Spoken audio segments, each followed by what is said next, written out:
It goes without saying that the popular business television show Shark Tank is a fun and educational way to see how investors think. Well, our sponsor, the Another Bite podcast, is here each week to delve deeper into Shark Tank episodes, helping entrepreneurs like you by offering their own unique thoughts, spin-off companies, critiques, and even talking with some of the folks who pitch to the sharks and live to tell the tale. From squatty potties to mensch on a bench, and even that weird golf club you use as a toilet, which has definitely been my favorite episode so far. I do highly recommend that one. Another Bite takes a fresh look at some of your favorite episodes and answers what these entrepreneurs are up to now. It's an amazing show for getting a more in-depth look at how businesses are built. And no matter where you are in your journey of work or business ownership, you can be sure you'll walk away with a fresh perspective. So listen to Another Bite, brought to you by the HubSpot Podcast Network, wherever you get your podcasts. Another Bite, hosted by John Dick, Jory Monroe, and Ariel Boswell, is brought to you by the HubSpot Podcast Network, the audio destination for business professionals. Each week, they break down episodes of everyone's favorite business television show, Shark Tank, offering their own unique thoughts, spin-off companies, critiques, and even talk with some of the folks who pitch to the sharks and live to tell the tale. From squatty potties to mensch on a bench, and even that weird golf club you use as a toilet, Another Bite takes a fresh look at some of your favorite episodes, and even more importantly, answers what these entrepreneurs are up to now. It's an amazing show for getting a more in-depth look at how businesses are built. And no matter where you are in your journey of work or business ownership, you can be sure you'll walk away with a fresh perspective. So listen to Another Bite wherever you get your podcasts. This is Optimal Work Daily, episode 1141, How to Write Smart Goals by Daniella of iliketodabble.com.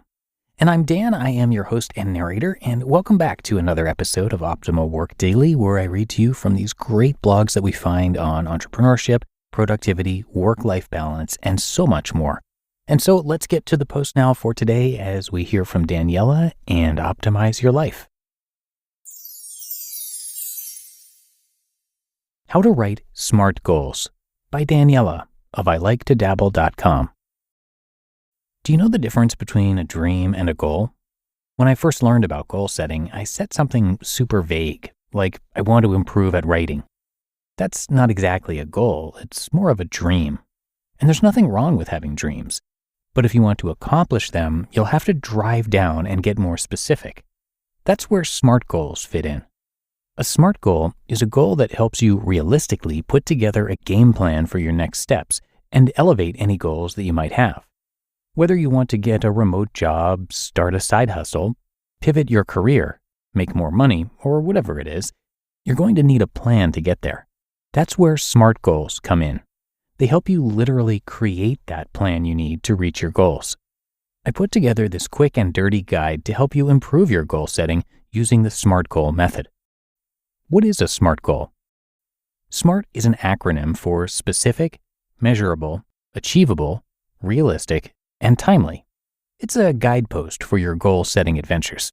I like to set it up with sticky notes across my desk to think about each section. You can keep your SMART goals in a notebook, like my college track coach made us do, a notes app, or anything you want to. Regardless, you should write down your SMART goals and keep them in mind. Set specific goals. Wanting to be a better equestrian is a good dream, but it's not exactly a goal. You want your goals to be specific. Specific goals are things like, I want to be able to post with no stirrups. You can work toward it with a set goal in mind. This is arguably the most critical aspect of SMART goal setting because it dictates the rest of the steps. You'll be able to see if you've met your goal when you've met the specific thing you want to achieve. If I can't post without stirrups, I haven't met my goal yet. Set measurable goals. Next, you'll want to set measurable goals. A measurable goal is a goal that has some timed aspect to it. Instead of getting better at running, you'll want to run an 8-minute mile. When you've hit the metric, you know that you've hit your SMART goal. Sometimes this could be time-bound differently. Going back to my horseback riding example, I could say that I want to practice posting without stirrups for 30 minutes a day until I can ride consistently without stirrups for 30 minutes. Both of these work. You just want to be able to measure progress. Set achievable goals. I find this step to be the hardest because I have a perfectionist mentality. And it can be hard for me to step back from my goal setting and say, wow, that is not really realistic for me. But that's huge for setting yourself up for success. Think of achievable goals as goals you can reasonably reach with effort. I'm only 120 pounds. I'm not really going to be able to bench press 265 pounds, as cool as that would be. Instead, I need to start with something smaller, like benching the bar. Pay special attention to this if you're trying to set a goal for your business. Being too lofty with your business goals can set you up for failure and discouragement. Set relevant goals. I always thought this step felt redundant. Obviously, you want to set goals that make sense to you, but it can be important if you're trying to achieve multiple things at a time. Choose to pursue things that make sense to you at the time. If you're trying to build a business with multiple prongs, you won't want to set SMART goals for everything all at once. Frankly, that sounds exhausting. Instead, focus on one thing at a time. At my personal brand, I'm choosing to focus on freelancing right now, and will focus on my blog later. That's me setting a relevant goal because I'm prioritizing what makes sense to me at the time. Set timely goals. The best goals can be accomplished in a set amount of time. That way you don't focus on what feels like the rest of your life focusing on a single thing. I like to set up my goals in terms of 90 days. This probably comes from my background of horseback riding because you can start a horse in 90 days. But that 3-month measurement has served me well. It might not be the most responsible time frame for some goals. Think about the progress you want to make on your goal and what timeline works best for you. Then work off of that. Let's put it all together. Okay, so we've seen all the aspects of SMART goal setting, but what does a SMART goal look like when it's put all together? I'll use my freelancing as an example. Specific. I want to support my lifestyle by freelancing, so I need to make $2,500 a month freelancing. Measurable. I need to have 10 articles at $250 a month to make this possible. Achievable. This is achievable because I have the writing skills I need and the network to support this goal. Relevant. I want to be an entrepreneur, so this is relevant to my life. Timely. I want to find my 10 clients in 3 months' time. Altogether, that's a SMART goal. You just listened to the post titled How to Write SMART Goals by Daniella of iliketodabble.com. Your business is buried in manual work, taking forever to close the books. If this is you, consider 3 numbers: 37,000, 25, 1. 37,000. That's the number of businesses which have upgraded to NetSuite by Oracle. 25. NetSuite turns 25 this year. That's 25 years of helping businesses do more with less, close their books in days, not weeks, and drive down costs. 1, because your business is one of a kind, so you get a customized solution for all of your KPIs in one efficient system with one source of truth. Manage risk, get reliable forecasts, and improve margins.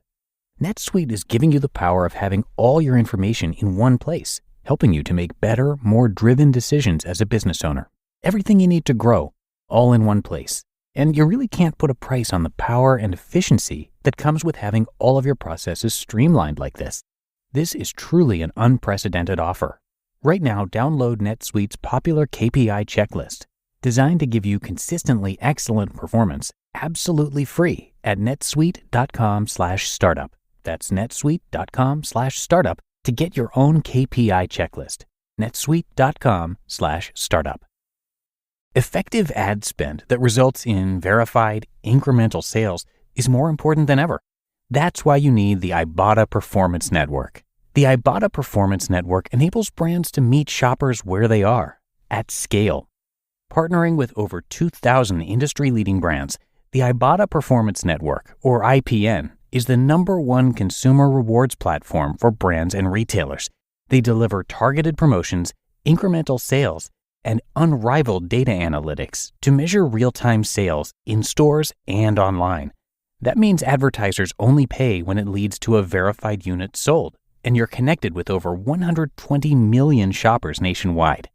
Ibotta has certainly helped us make the most of our budget too, connecting us with more sponsorship opportunities than we could have ever imagined. Lock in your campaign today and start seeing those incremental sales flowing in for your brand with the Ibotta Performance Network. Visit ipn.ibotta.com/OWD today to learn more. That's ipn.ibotta.com/OWD today to learn more. Don't forget, that's ipn.ibotta.com/OWD. Terms and conditions apply. And thanks to Daniella, who is the creator of I Like to Dabble. She's a software engineer and sidepreneur who has gone from 0 to 12 income streams in 4 years, paid off over $40,000 of debt in the process, and moved 2,100 miles cross-country with her wife Alexandra to live in their dream location. Prior to that, she was going through back-to-back layoffs, had no savings, and was living paycheck to paycheck. Now she teaches thousands of others how to start and grow their own side hustles and businesses, get their money right, find remote work that aligns with what they really want to do, and live their best life. So come by iliketodabble.com to learn much more. But that is going to wrap up episode 1141. I hope you enjoyed it and that you'll be back with me tomorrow, where your optimal life awaits.